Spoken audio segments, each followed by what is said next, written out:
Doctora,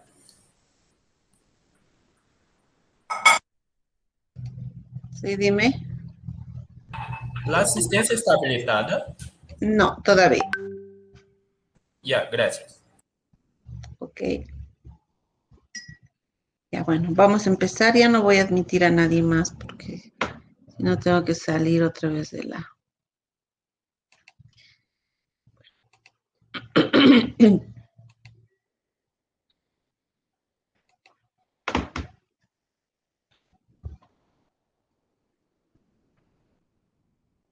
Ya, bueno, vamos a hablar ahora del carcinoma vasocelular. ¿Ya? En la anterior clase habíamos visto los melanomas, cánceres que van a producir metástasis, ¿no? En distintos órganos y tienen características en su forma, borde, diámetro, color, etcétera, que hace diferenciar, ¿no? De una lesión benigna de una lesión maligna. La Organización Mundial de la Salud definió, ¿no?, al cáncer vasocelular como un tumor de invasión local, crecimiento lento y, a diferencia del melanoma, rara vez va a producir metástasis, ¿no? Se localiza ¿dónde? En las células epidérmicas de los folículos pilosos, en las células basales de la epidermis, ¿no? Por eso hablamos de carcinoma vasocelular. Este tipo de carcinoma va a presentar distintos tipos de lesiones, ¿no? Nodulares, pigmentadas, superficiales, ulceradas y morfeiformes, ¿no? Entonces, cada una de estas va a presentar lesiones, ¿no? Características, pero el común denominador que estamos viendo acá, que presentan lesiones en personas mayores, ¿no? Gente más de 50, 60 años, en personas adultas. ¿Y en qué áreas? Generalmente en la cara, que son áreas de exposición al sol. Tiene varias designaciones, ¿no? Se la conoce también como epitelio malpighiano o de Darrier, epitelio anexal de Foot-Mason, epitelio epidermoide de la Casagne, basalioma, epitelio vasocelular, etcétera, ¿no? ¿Por qué? Porque su localización está a nivel de las células basales de la piel. El 70% de los casos se debe a un carcinoma vasocelular, ¿no? En los otros tenemos los melanomas, los queratomas, los espinocelulares, etcétera, ¿no? Todos estos cánceres cutáneos no melanocíticos es más frecuente porque no producen, ¿no? No hay pigmentación, aunque en este cáncer vasocelular, a pesar de que no es el común denominador que tenga pigmentación como el melanoma, existen algunas formas de presentación de este cáncer que también son pigmentados, ¿no? Tiene frecuencias mayor en personas, en varones, en relación de 2 a 1. Hemos dicho la edad, entre los 60 y 70 años es más frecuente este tipo de cáncer. Pero si se presenta en personas menores de 40 años, es mucho más agresivo. Las personas de raza blanca también tienen el mayor factor de riesgo, ¿no? Está ligada a dos tipos de padecimientos genéticos, ¿no?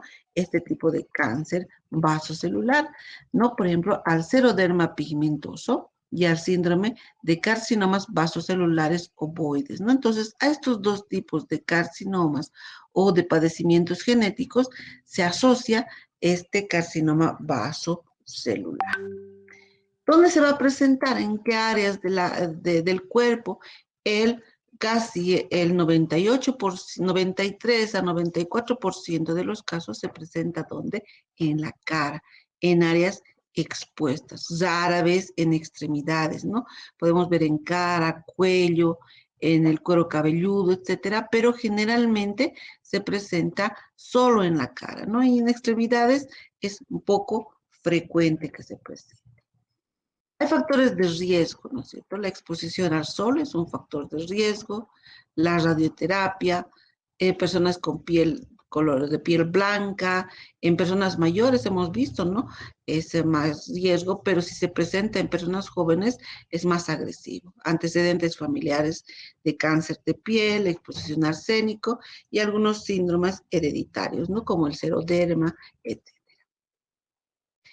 El factor de riesgo mayor que tenemos ligados a todos los cánceres de piel es los rayos ultravioleta, ¿no? Que son los que van a ser el primer factor para producción o para mayor riesgo de cáncer de piel, ¿no?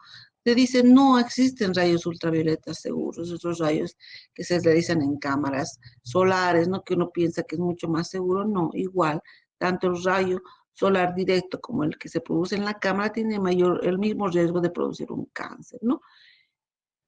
Entonces, la radiación ultravioleta, que es la que se va a acumular porque la exposición al sol es acumulativa, va a ser el principal factor de riesgo para la presencia de un cáncer, ¿no? Si bien la exposición directa al sol es un factor de riesgo, más aún si estamos perdiendo la capa de ozono, ¿no? Si cada vez no se ha calculado que 1% de capa que se disminuya de ozono va a incrementar el riesgo de carcinoma vasocelular en 1,7 a 3%, ¿no? Entonces, no olvidemos el sol, factor de riesgo, ¿no? Ahora tenemos varias formas clínicas, como hemos visto, ¿no? Ulceradas, nodulares, pigmentadas, planas y exofíticas de este tipo de cáncer vasocelular, ¿no? Las exofíticas son aquellas que van a producir lesiones por encima del tejido normal, ¿no? Por ejemplo, una lesión nodular, un pseudoquiste o una lesión vegetante, ¿no? La lesión nodular es una de las más frecuentes, ¿no? Ambas pueden presentar lesiones brillantes, elevadas, con telangiectasias vasculares. La lesión nodular es más firme en relación a la lesión del pseudoquiste, que es menos firme. Y tenemos también las lesiones ulceradas, que son una de las más comunes dentro de este tipo de lesiones, ¿no? Hay placas también ulceradas de bordes perlados con centro costroso, que son características de este tipo de carcinoma, ¿no? Si bien no existe un carcinoma pigmentado vasocelular, pero en algunos casos puede presentarse, ¿no? Son variantes poco frecuentes, pero se encuentran. Tenemos una lesión nodular donde se presentan estas telangiectasias, como estamos viendo, y esa lesión costrosa, ¿no? Continua, permanente, que se presenta en este tipo de pacientes, ¿no? Un 50 a 45% constituye una de las variedades más frecuentes, esta lesión nodular. La pseudoquística es una lesión más blanda, también va a presentar lesiones o telangiectasias, es de color blanco, amarillento, nacarado también, ¿no? La vegetante es la más común y las menos frecuentes, no van a presentar este aspecto vegetante, ¿no? Este tipo improliferativo de tejido, ¿no? Con 1% de los casos. Las planas, ¿no? Estas planas van a presentar, por ejemplo, acá una lesión eritematosa. Aquí podemos pensar en este plano escleroatrófico, lesiones planas, pero ya atróficas, ¿no? Y también tenemos estas lesiones, ¿no? Amarillentas de bordes infiltrantes, ¿no? Entonces, en las planas generalmente el cambio de coloración y el acompañamiento de lesiones esclerosadas o atróficas son la característica de este tipo de lesiones, ¿no? Estas lesiones superficiales son más eritematosas, ¿no es cierto? Son brillantes, esas placas escamosas con pequeñas ulceraciones, de crecimiento muy lento que llegan, ¿no? En algún momento a ulcerarse, ¿no? El plano cicatrizal o escleroatrófico presentan estas lesiones, ¿no? Como atróficas, que una característica de este tipo es que puede producir una lesión no solamente de la piel, sino hasta del hueso y el cartílago, ¿no? Digamos, es mucho más agresivo porque provoca una destrucción local. El morfeico o esclerodermiforme va a presentarnos a lesiones bien delimitadas, bordes brillantes, superficie brillante, con lesiones ulcerosas, que es rara esta forma de presentación clínica, ¿no? Pero la capacidad de producir infiltración de esta lesión hace, ¿no? De que sea necesario extirparla de forma temprana, ¿no? La lesión nodular, la lesión esclerótica, la lesión eritematosa, plana, etcétera, siempre va a presentar riesgo de ulceración, ¿no? Y ahí tenemos este ulcus rodens, ¿no? Que es una ulceración desde el inicio, son lesiones infiltrantes, ¿no? O sea, se manifiesta como una úlcera la lesión y va a ir siendo infiltrante. El nódulo ulceroso se presenta como una lesión nodular que posteriormente se va a ulcerar, ¿no? Entonces son formas de presentación, ¿no? Entonces, miren acá, inicia con una úlcera, ¿no? Y esta úlcera va a ir aumentando de tamaño hacia la parte externa, ¿no es cierto? La úlcera y va a ir aumentando de tamaño más, miren, ¿no? Presento una pequeña y cómo va a irse extendiendo, ¿no? No solamente va a afectar la piel, sino también cartílago y hueso también. En tanto que el nódulo ulcerado son pequeñas lesiones nodulares con telangiectasias también, pero presentan una úlcera en la parte central que sangra muy fácilmente, ¿no? Entonces, a diferencia de la otra. Bueno, tenemos también una lesión, como les decía, pigmentada, es poco frecuente, ¿no? Pero hay una lesión pigmentada, ¿no? De estos bordes de color negro, morado, y que tienen como lesiones nodulares, como estos bordes perlados, ¿no? Entonces, una lesión así que va creciendo continuamente, tenemos que tener cuidado, ¿no? De que se trate de este tumor vasocelular pigmentado, ¿no? Entonces, tenemos que nosotros ver, ¿no? Que, por ejemplo, hacer diagnósticos diferenciales con un melanoma, ¿no? Pero generalmente vamos a hacer el diagnóstico diferencial mediante una patología, ¿no? Ahí tenemos el cáncer vasocelular en sus distintas presentaciones clínicas, en su morfología, y decimos que el cáncer nodular es el más frecuente de todos, ¿no es cierto? Y el cáncer esclerosante el menos frecuente, ¿no? Entonces, hay distintas formas de presentación de este cáncer, ¿no? El diagnóstico mediante las lesiones clínicas, cómo va evolucionando la lesión, ¿no? Vamos a descartar otros diagnósticos mediante las características dermatoscópicas que vamos a ver, pero el gol estándar para yo determinar de que se trate de un cáncer es vasocelular, espinocelular o melanoma, es la histopatología, ¿no? La dermatoscopía tiene una buena sensibilidad y especificidad, ¿no? Yo voy a tener unos criterios melanocitos sugestivos de la lesión, ¿no? Y tengo que tener un criterio dermatoscópico más la lesión característica. ¿Cuáles son estos criterios? Yo tengo que ver cómo es el patrón vascular, qué tipo de pigmentación azul grisácea presenta y la ulceración. Cualquiera de estos, ¿no? Más criterios clínicos, yo puede ser el diagnóstico, ¿no? Por ejemplo, un patrón vascular, vasos arboriformes, una pigmentación azul, ovoide, múltiples en hoja seca, y la ulceración, ¿no? Con áreas denudadas, vamos a ver, y con lesiones costrosas, ¿no? Ahí tenemos una imagen más didáctica. Podemos ver nosotros en el dermatoscopio estas lesiones, ¿no? Como ruedas de carro, uno, como imágenes en hojas secas. También podemos tener estas telangiectasias, estas ulceraciones, glóbulos agregados, nódulos ovoides, y todos estos, más la clínica, nos van a nos van a apoyar el diagnóstico, ¿no? Ahí tenemos los bordes apolillados, patrón arboriforme, como estamos viendo ahí de las telangiectasias, estas pigmentaciones azules, estas imágenes en hojas secas, las ulceraciones, áreas radiadas en rueda de carro, son las que junto con la clínica más la característica morfológica nos van a ayudar a hacer el diagnóstico. ¿No? La patología, ¿no? Tenemos las células tumorales, ¿no? Ahí que vamos a presentar las ulceraciones, ¿no? En las distintas partes de la piel. El diagnóstico es mediante la patología, ¿no? Para determinar el tipo de lesión. Bueno, hacemos diagnósticos diferenciales con el espinocelular, melanomas, queratocantomas, hiperplasias sebáceas y queratosis actínica y seborreica por la presentación, ¿no? De la lesión donde en la cara y en el cuero cabelludo también. El tratamiento antes de presentar la lesión tenemos que hacer un tratamiento preventivo, ¿no es cierto? Evitar la exposición al sol, usar un protector solar, evitar, ¿no? Camas bronceadas y las lámparas de sol, porque hemos dicho no existen rayos ultravioletas seguros, ¿no? Entonces tenemos que controlar eso y el uso de los protectores solares. El tratamiento, la decisión quirúrgica, ¿no?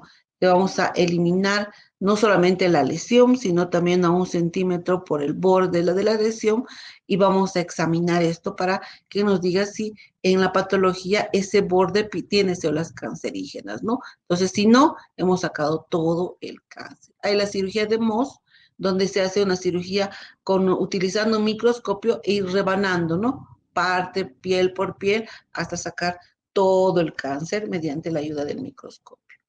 El curetaje y la electrodesecación también se puede hacer, una radioterapia, una criocirugía o incluso tratamientos tópicos también pueden ser utilizados para eliminar todo el cáncer vasocelular. El pronóstico es favorable, ¿no? Si no ha habido metástasis, ¿no? La supervivencia es de 8 a 10 meses, si ha habido, digamos, algún tipo de metástasis, pero si no, la supervivencia es buena. Ahora, que un vaso celular primario vaya a un carcinoma secundario, estamos entre un 36 a 50%, ¿no? Por eso es que es rara vez, ¿no? Pero siempre hay que ir controlando, ¿no? Entonces, si nosotros tenemos un tumor recidivante, puede no tener mayor destrucción y tiene pronóstico favorable si no es metastásico. La metástasis siempre va a dar lugar a un mal pronóstico. Muy bien.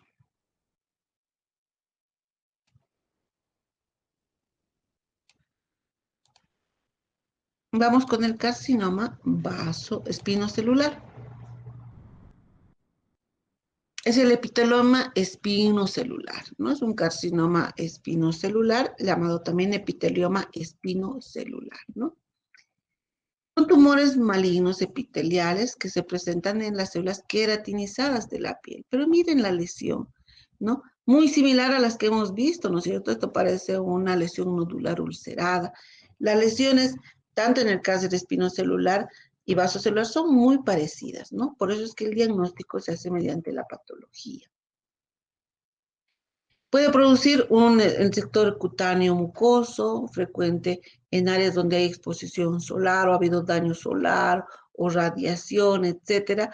Y si tiene un compromiso mucoso, es mucho más agresivo y a diferencia del vaso celular, al igual que el melanoma, tiene riesgo de dar metástasis, ¿no?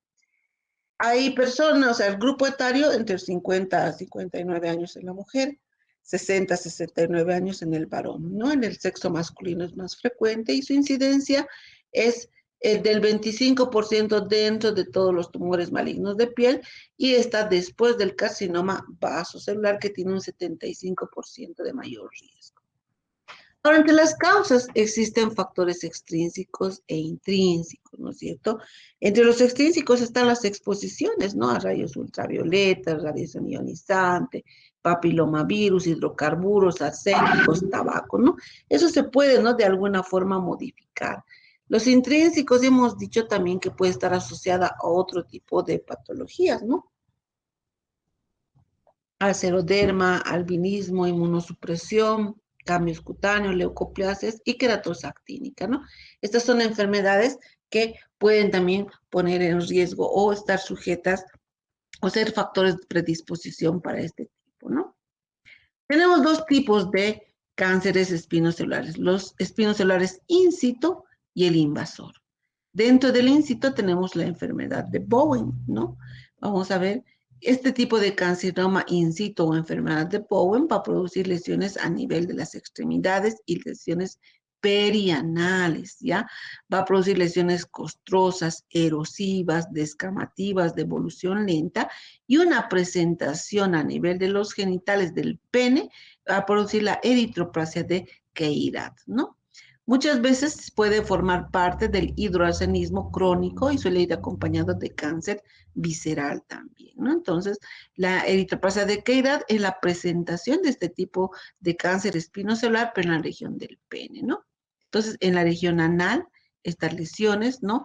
Ese es el epitelio superficial de bovenoide, la queratosis solar y el eczema crónico son los que vamos a hacer diagnóstico diferencial, ¿no? Entonces, miren la presentación de este carcinoma in situ en la región del ano y en la región del pene, conocido como eritroplasia de Keirat, ¿no? Cuando se localiza en la región del ano, puede producir estas lesiones y dar lugar a incontinencias anales también, ¿no? Miren la lesión en la región de la frente, ¿no? En áreas de exposición al sol. El tratamiento, cirugía, electrodesecación, curetaje y criocirugía. El invasor es uno de los que va a producir mayor capacidad de dar metástasis, mayor lesiones de tipo destructivas en cara, labio inferior, lengua, piso de la boca, glande, pene, vulva, región perianal y el dorso de las manos. Va a dar lugar a estas lesiones, ¿no? Vegetantes, infiltrativas, proliferativas, etcétera, ¿no? Este carcinoma espinocelular invasor va a formar formas incipientes o formas tumorales avanzadas, ¿no es cierto? Estas formas avanzadas tenemos a la tumoral, ¿no? Por ejemplo, ahí la lesión tumoral, una lesión ulcerosa y una lesión úlcero vegetante, ¿no? Entonces, la característica, ¿no? Miren, mucosa, una ulcerosa, úlcero vegetante, ahí tenemos la eritroplasia de Keirat, que es un cáncer in situ, espinocelular in situ, ahí tenemos una lesión ulcerosa, ¿no? Con lesiones de pigmentación, ¿no? Y lesiones costrosas también.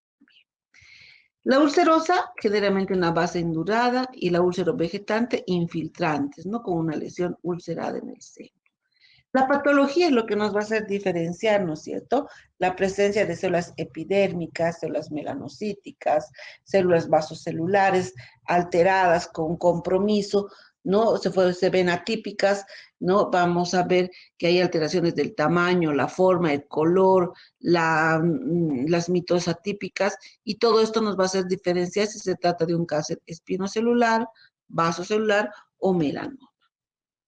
El queratocantoma y el espino epitelioma vasocelular ulcerado y el melanoma amelanocítico son los que vamos a hacer diagnóstico diferencial. Miren esta lesión ulcerada, vegetante, ulcerativa, ¿no? El tratamiento, la cirugía, la radioterapia y la criocirugía. Miren, las lesiones mucosas, ¿no? Las lesiones ulceradas, ¿no? Grandes, son lesiones que van aumentando de tamaño, van siendo lesiones vegetantes grandes, sangran fácilmente, ¿no? En la lesión en la boca, ¿no? Y dependiendo de la edad para hacer tratamiento también, ¿no? Porque en algunos casos el someterlos a quimioterapia o a radioterapia es mucho más agresivo. Y en personas mayores disminuye, ¿no? La calidad de vida de estos pacientes. Miren las lesiones, cómo va a producir una destrucción, ¿no? De todo el tejido. Ahí presentan, ¿no? Estas lesiones esclerosadas, lesiones nodulares, una como unos cuernos, ¿no es cierto? Ulcerosas, ¿no? Por ejemplo, es un nódulo ulcerado, una lesión mucosa, que puede estar, es un espino celular, etc.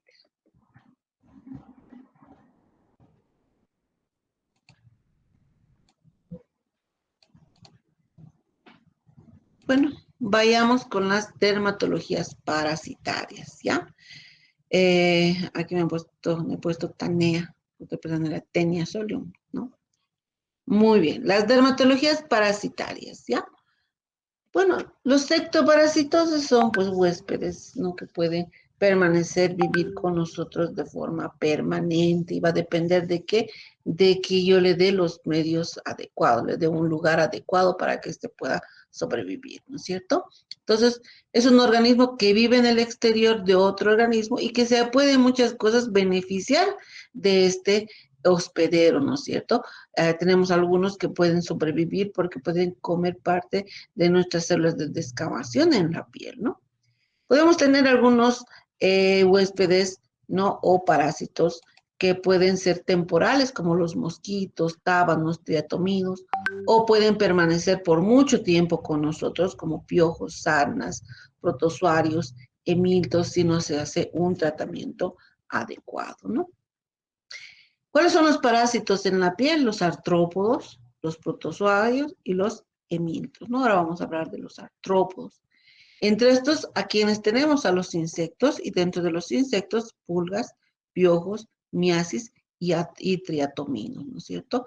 Y dentro de los arácnidos tenemos las garrapatas y las escabiosis también, ¿no? Entonces ellos pueden permanecer con nosotros por mucho tiempo, ¿no? Si nosotros no hacemos tratamiento, no quitamos, no quitamos esa, no, o sea, no destruimos ese hábitat que les estamos dando, ¿no? Estos van a permanecer por mucho tiempo, ¿no? Entonces van a producir una sensibilización de la piel, va a haber una sobreinfección localizada porque yo puedo tener escozor, puede haber una toxicidad sistémica, se va a multiplicar, ¿no? En la piel y va a producir un trauma también tisular directo, como vemos, por ejemplo, por las larvas migrans, ¿no? Hablemos de las pediculosis o los piojos, ¿no es cierto? Generalmente es una afección cutánea en la piel que se denomina pediculus humano o pediculus corporis, ¿no? Se localiza en el cuero cabelludo, ¿no es cierto? Estos animalitos que en un momento se van a alimentar de la sangre, ¿no? Y pueden ellos contagiar algunas enfermedades como los tifus, las fiebres hemorrágicas, las riquecias, la fiebre de las trincheras, etcétera, ¿no? Los huevos son estas liendres, ¿no? Que se van a adherir al pelo de forma firme y después de una semana van a erosionar, dando lugar a estos nuevos piojos que se alimentan de la sangre, ¿no? Se localizan en áreas como en la región occipital, retroauricular, es decir, en áreas más calientes, se alimentan de la sangre y pueden formar, ¿no? Estas pequeñas lesiones eritematosas o nosotros producirlas por el rascado, ¿no es cierto? Entonces, la saliva de los piojos puede irritar la piel, ¿no? Produce un escozor, ¿no? Y un prurito intenso. Puede localizarse en todo el cuerpo, solamente en la región púbica, en la región axilar, en el cuero cabelludo, etcétera, ¿no? Y cuando se encuentra en el cuerpo puede producir unas lesiones, ¿no? Pigmentadas que se produce por el rascado intenso, ¿no es cierto? También se puede localizar en el pubis, ¿no? Y es ahí que conocemos como la ladilla, ¿no es cierto? La pitiriasis púbica, ¿no? En los muslos, en la cabeza, etcétera, ¿no? Y puede coexistir con otras enfermedades de transmisión sexual. Tratamiento: hexacloruro de benceno, benzoato de bencilo, ivermectina y permetrina, pero uno de los tratamientos más clásicos es pues el sacar el pelo si estamos hablando de una pediculosis capitis, ¿no? Entonces sacar todo el pelo, hacer un rasurado para poder eliminar. Pero si no, tenemos todos estos pediculicidas que nos van a ayudar a eliminar, ¿no? El pulicosis, que es una infestación, un ectoparásito también del género de las pulgas, ¿no? Y también va a producir esta pulga, va a transmitir también algunas enfermedades, por ejemplo, la peste bubónica o a las teñas como el Dipilium caninum, ¿no? Y va a presentar estas lesiones eritematosas puntiformes, ¿no? Ahí donde este ácaro va a ir, esta pulga va a producir la picadura irritando, ¿no es cierto?, áreas de la piel. A veces una pulga puede producir varias picaduras, ¿no? Y va a producir bastantes cosas.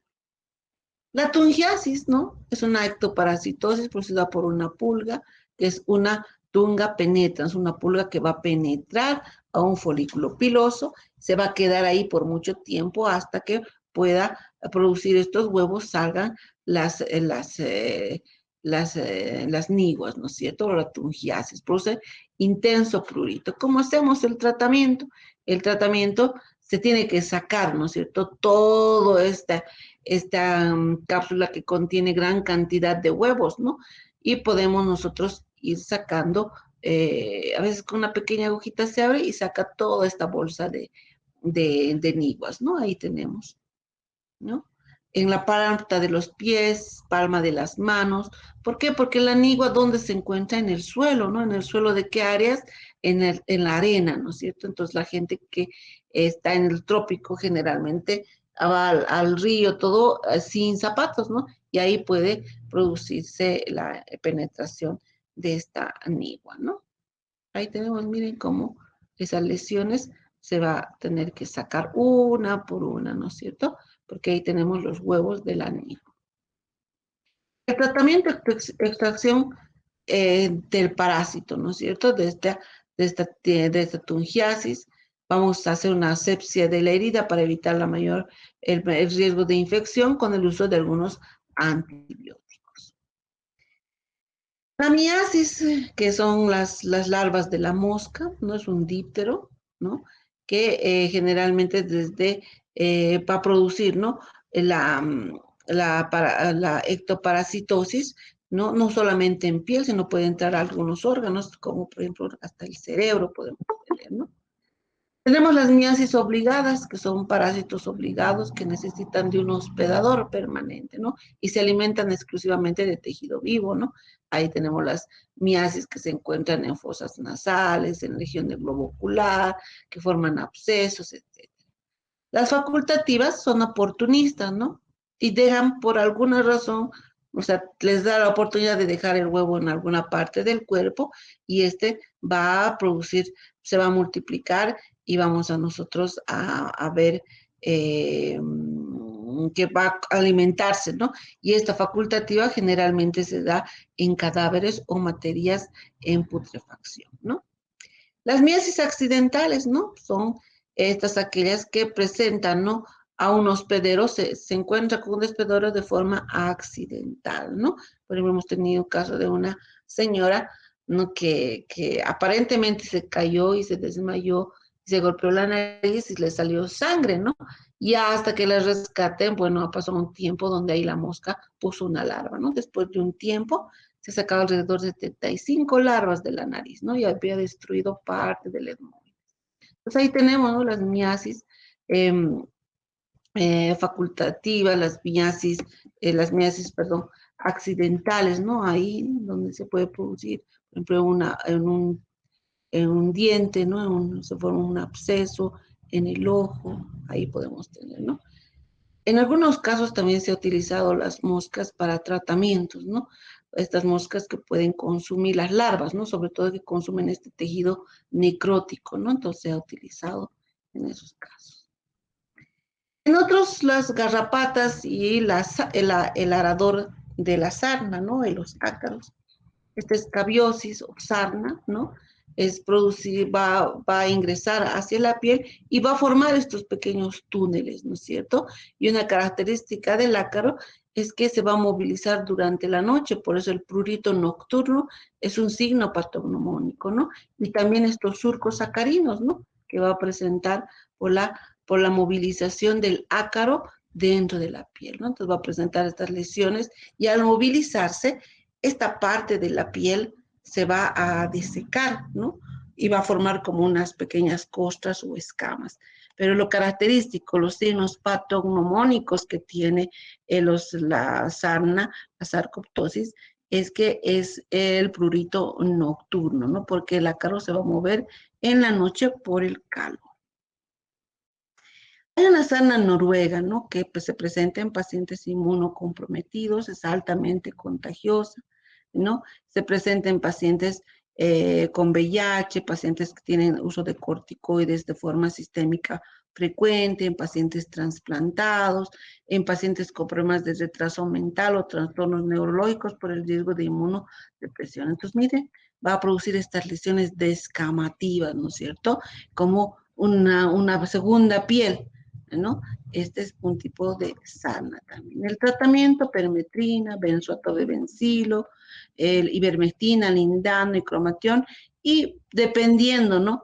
De la inmunidad del paciente, etcétera, podemos utilizar antibióticos, algún antihistamínico para evitar que el paciente pueda rascarse, ¿no? Porque puede provocar mucho prurito, ¿no? Y este tratamiento hasta 2 meses, ¿no? Las garrapatas también son ectoparasitosos obligados, que son succionadores de sangre, ¿no es cierto? Se alimenta de la sangre y la linfa. Tienen diversas especies, ¿no? Y muchas pueden producir también cuadros de infecciones, ¿no? Parasitan tanto al hombre como a los animales, ¿no? En el hombre se encuentran en el cuero cabelludo, generalmente hemos encontrado garrapatas de cuero cabelludo, en la región púbica también, ¿no? La picadura produce lesiones mecánicas, ¿no? Y escozor. Y para sacar a la garrapata se tiene que hacer con mucho cuidado porque muchas veces al estirar le sacamos la cabeza, o sea, el cuerpo, y la cabeza se queda prendida y de ahí empieza a producirse una infección, ¿no? Entonces, estas lesiones van a originar prurito, dolor local, equimosis y una úlcera necrótica en el área donde la garrapata se agarró, porque tiene como unos dientes, ¿no es cierto?, que se agarra la garrapata firmemente en la piel. Entonces, a veces, ¿cómo se saca esto? Se acerca, ¿no? Algo de calor ahí y la garrapata suelta y es más fácil poderla eliminar, ¿no? Las garrapatas oxodidae, ¿no? Para producir una parálisis motora flácida ascendente por una toxina que tiene, ¿no? Que va a activar la acetilcolina en su unión neuromuscular, ¿no es cierto? Entonces, en niños, ¿no? Generalmente en menores puede producirse más grave, ¿no? Y el cuadro va a desaparecer cuando se saca la garrapata, entonces hay que ver este tipo de garrapatas, ¿no? ¿Cómo eliminamos?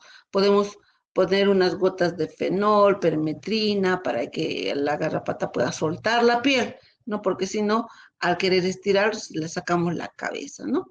Dejamos actuar la permetrina, el fenol unos 20 minutos, usando una pinza, tratamos de eliminar la garrapata y miren cómo se va agarrando de la piel, ¿no? Entonces, lentamente para que pueda soltar, ¿no? Podemos utilizar antihistamínicos, antibióticos para evitar la infección secundaria. La otra es la filaria, ¿no? Que es este gusano, ¿no? Que es de la familia de Spirula, de la filaroidea, ¿no? En formas de larvas, microfilias de vertebrados artrópodos, como mosquitos de la familia Culisae, Phlebotomidae, moscas como el tábano, etcétera, ¿no? Que afecta a miles de personas, ¿no? Millones de personas, ¿no? Esto va a producir que una obstrucción, ¿no? De los ganglios linfáticos, ¿no? Y aquí vemos, ¿no? En el mapa que hay más de 120 billones que pueden afectarse por esta filaria, ¿no? Entonces, como obstruye los ganglios linfáticos, va a producir esto, ¿no? Que es una filariasis o una elefantiasis también, ¿no? Entonces se tiene que hacer un tratamientos, bueno, al inicio son con vendas compresivas, pero en estos casos ya el tratamiento es muy, muy complicado, ¿no? Entonces, generalmente hay procesos inflamatorios, formación de tejidos fibróticos, y es difícil poder hacer un tratamiento porque hay un encruzamiento de la piel que se está cerca a la lesión, ¿no? Puede producirse no solamente la filariasis en los pies, piernas, vulva, mamas, como la filaria de la Bancrofitis, ¿no? Que es otro. La Brugia tomoris raramente afecta genitales.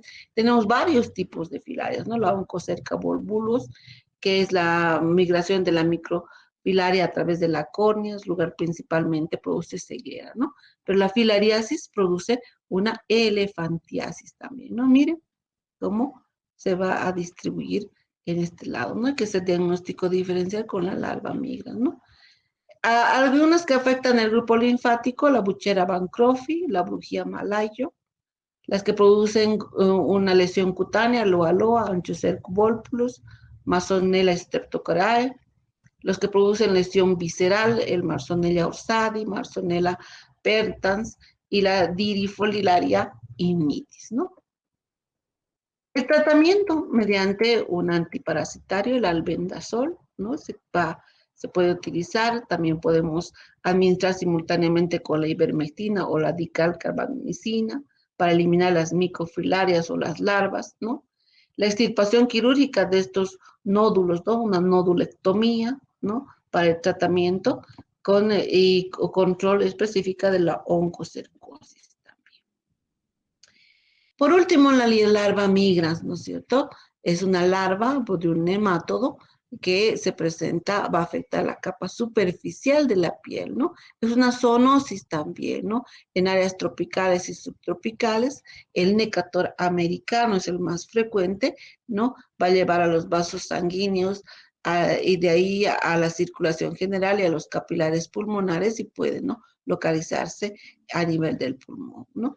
Ankylostoma brasiliensis, caninus, selinasum, splenium, etcétera, estrongiloides estercorales son los causantes de esta larva migrans, ¿no? Son lesiones, ¿no?, que van a presentar la migración de esta larva y en su recorrido va a presentar esta lesión, esta línea hiperpigmentada, ¿no?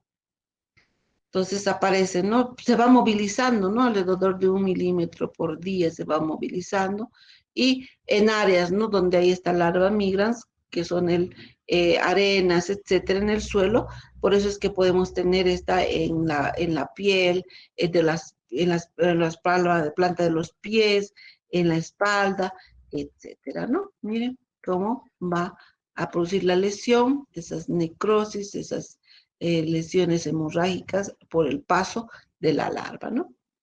Nitrógeno líquido, piperacina, crema ortialbendazol también, el albendazol, mebendazol y la ivermectina pueden ser utilizados también como tratamiento con dosis única de esta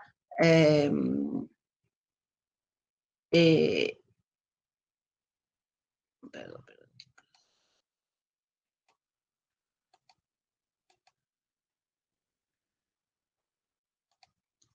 ¿no?, de esta larva migrans, ¿ya? Muy bien.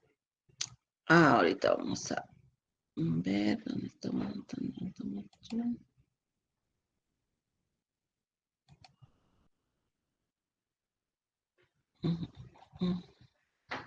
Un ratito, chicos. Un ratito.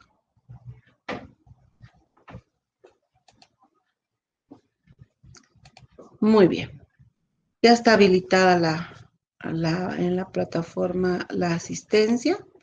Voy a dejar el link de la grabación y nos estaríamos viendo la siguiente clase, donde ya empezaríamos con...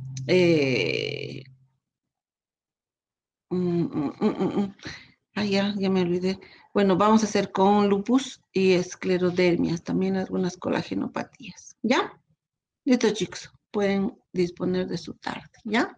Del resto de la tarde. Gracias, ¿Listo? doctora. Gracias, doctora. Emocionate, nos vemos, Cristian, gracias. Chao, chicos. Chao, mi amor, Gracias a gracias. todos, hasta luego, buenas Chao, noches. Michael. Chao, Jamie, gracias. Chao, Gracias, María. doctora. Chao, Stephanie, gracias.